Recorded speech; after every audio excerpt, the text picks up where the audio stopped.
Peace, peace, peace. This your brother Monroe Jr. I'm going to be offering my brief commentary right after this quick clip. Peace.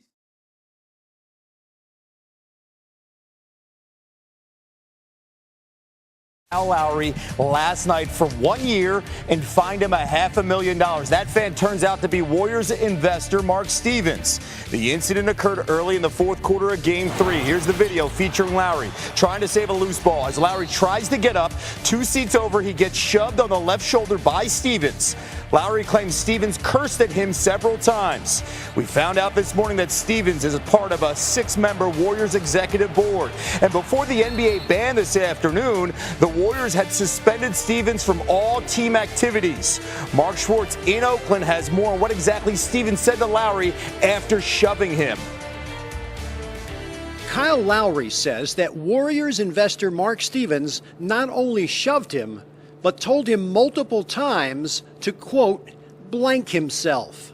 I mean, I was furious. I'm not going to lie. I was pretty upset, and Mark Gasol and kind of came into me, look, kind of, come on, we need you, kind of come back, kind of, they'll handle it. And Freddie and Kawhi and those guys, Danny, kind of, like, don't try to come back here. We need you. These fans are coming out watching the game, they feel like they're on their team, and they're competitive as well, probably a little bit under the influence, and things like that happen.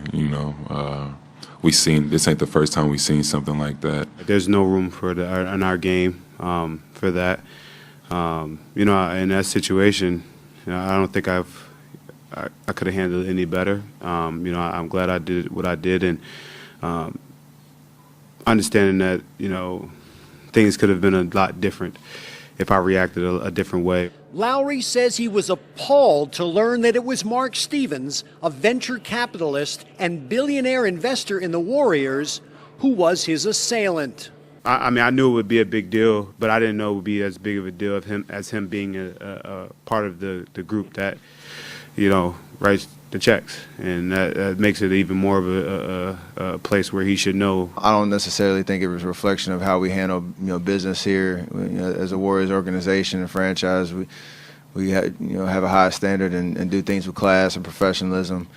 And I know Mark is apologetic and whatnot, but we'll handle that situation. Like I said, the organization is going to do that. I don't care who he is. It doesn't matter if he had $1 billion or $0. There's no room for that. A guy like that shouldn't be a part of our league. Being honest with you, that's my personal opinion. That's just how I feel. If the NBA doesn't figure it out, I think the Players Association may take it into their own hands, or our team. Who knows? We might get a petition so you can pay the fines and pay us. Lowry says he hasn't heard from Stevens, nor does he have any interest in hearing from him.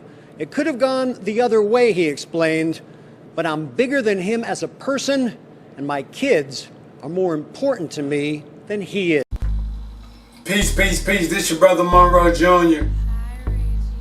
So I absolutely agree with Mr. Kyle Lowry's decision not to put knots on the venture capitalist Mark Stevens' head, who was banned for a year and fined $500,000 as a result of pushing Mr. Lowry, the NBA player. That was a scenario that really could have took a turn for the worse if the brother was hot-headed, if he did not keep his composure, if he did not display a great deal of analysis of that situation. You could kind of tell by the look at him that he wanted to flex on him, right? He wanted to put something on him, but he thought about it, right? And let's just say the brother was a hothead, and he pursued the white man who pushed him. The media would have spun that whole scenario out of context. they would have vilified and demonized that brother.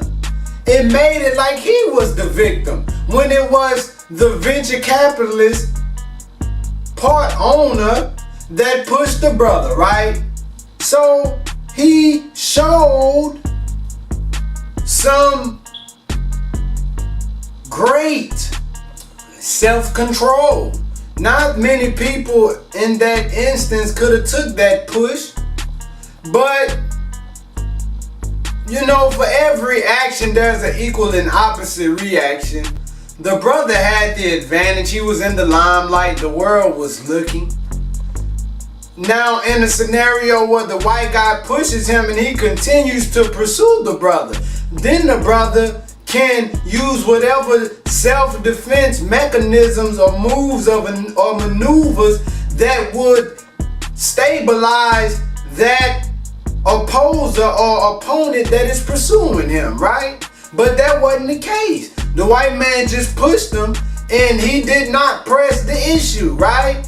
Because he knew he was going to get that work. So, but anyway, but let's play out a scenario hypothetically, figuratively. If, let's say if the brother was a hothead and the white man pushed him and the brother stole off on him or pushed him real hard, and then the white man played like he was hurt or injured, right? Like he was seriously fractured or fragmented, and then he pursued to sue the brother, right? So you gotta think about all of those potential ramifications and possibilities. And if your life is not in danger, or if you're not being fully engaged or pursued, then you gotta charge that one to the game. The Art of War says that the greatest way to win a battle is not to fight at all. So he didn't have to physically fight him. A lot of us think that physically fighting is the only way to win the battle. Like that's the highest degree of elation and elevation. But you know, this brother won that battle, brothers and sisters, without even have to physically fight that man. So I salute him and I commend him for keeping his composure in that scenario. This your brother Monroe Jr. I'm signing off. Peace.